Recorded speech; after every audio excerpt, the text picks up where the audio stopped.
Philippe, on connaît pas encore d'ailleurs tous les détails de ce drame, mais votre force et la raison pour laquelle on vous écoute avec plaisir, Elliot et moi, et que de nombreux téléspectateurs vous écoutent le vendredi soir, c'est de réussir à donner en général un sens à l'actualité. Est-ce que vous y trouvez un sens à ce drame? Oui, hélas. Vous avez raison, il faut aller au fond des choses. D'abord, je voudrais dire une chose. Un maire qui pleure sur sa population, sur l'un de ses habitants, ça donne une image assez vraie de ce que sont les maires de France. Ce sont des élus qui sont capables de pleurer sur ce qui arrive à leur population. Et je trouve que ce maire, quel qu'il soit, je ne le connais pas, je ne sais même pas d'où il vient, quelle est son étiquette, mais peu importe, il honore son mandat. Je dis ça parce que ça m'a touché. Bien sûr, on pense à la famille, on n'a aucun détail, mais on sait que c'est un acte de barbarie. Et en fait, moi, je me disais tout à l'heure, quand j'ai appris la mort du jeune homme, la cause des causes, la cause profonde de tout ça, comme Samara à Montpellier, c'est que nous avons perdu notre civilisation. Je m'explique.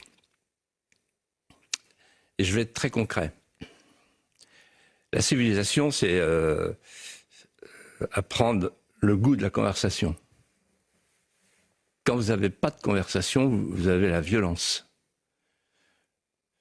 La civilisation, c'est la courtoisie, la politesse, ce qu'on appelait les civilités élémentaires, qui faisait dire à Camus, un homme, ça s'empêche. Et là, ça s'empêche plus. Alors c'est quoi cette civilisation? D'où elle vient?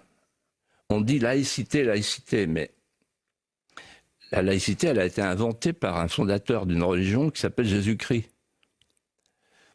Et donc, la laïcité dans le vide, elle ne produit rien que des codes. Il faut aller plus loin. Cette civilisation, il faut rappeler le mot de Malraux. Une civilisation s'adosse toujours à une religion. En l'occurrence, la chrétienté.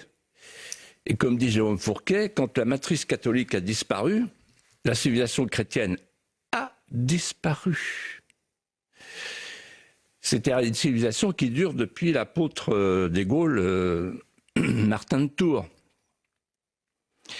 Ça fait quand même 16 siècles. Et en vous disant ça, je repense à un dialogue à l'Assemblée nationale entre Jules Ferry, dont on fête l'anniversaire, vous me l'avez rappelé hier. Aujourd'hui. Jules Ferry. Jules Ferry, il veut fonder une école qui soit l'école concurrente de l'école catholique. À l'époque, c'est un luxe qu'on peut se permettre. En fait, c'est la même civilisation. Et la preuve, le dialogue est le suivant. Il y a un député conservateur qui dit « Monsieur le ministre, vous parlez de l'enseignement, de la transmission des valeurs de la République. Mais quelles valeurs ?» Et à ce moment-là, Jules Ferry réfléchit, il hésite un instant et il dit « Mais, monsieur le député, les valeurs de toujours, les valeurs de nos pères. » Ah ben voilà.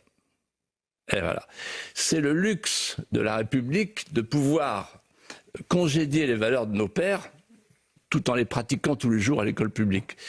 Et c'était le génie des historiens républicains, le génie des hussards noirs de la République, que de reprendre toute la culture française, toute la civilisation française, de la laïciser pour la mettre à portée des élèves qui répondaient à l'étymologie du mot élève. Élève, ça veut dire élevé.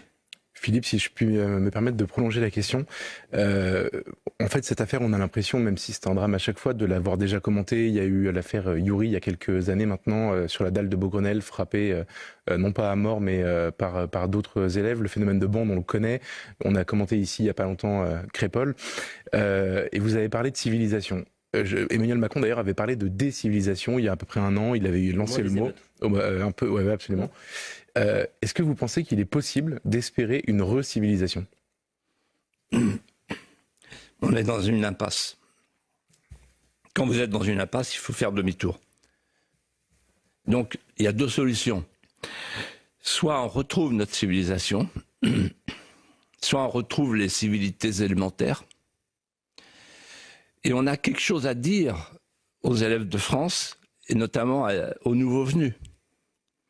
On a quelque chose à leur dire pour qu'ils se mettent à aimer la France. On n'aime pas des codes, ça ne suffit pas. Et à ce moment-là, on revivra, et le principe de l'assimilation fonctionnera, ou bien nous mourrons. Vous savez, la différence entre un homme et une civilisation, devant la mort, c'est que pour l'homme, la mort suit, pardon, la décomposition suit la mort, alors que pour une civilisation, la décomposition la précède. Nous sommes dans une civilisation qui se décompose.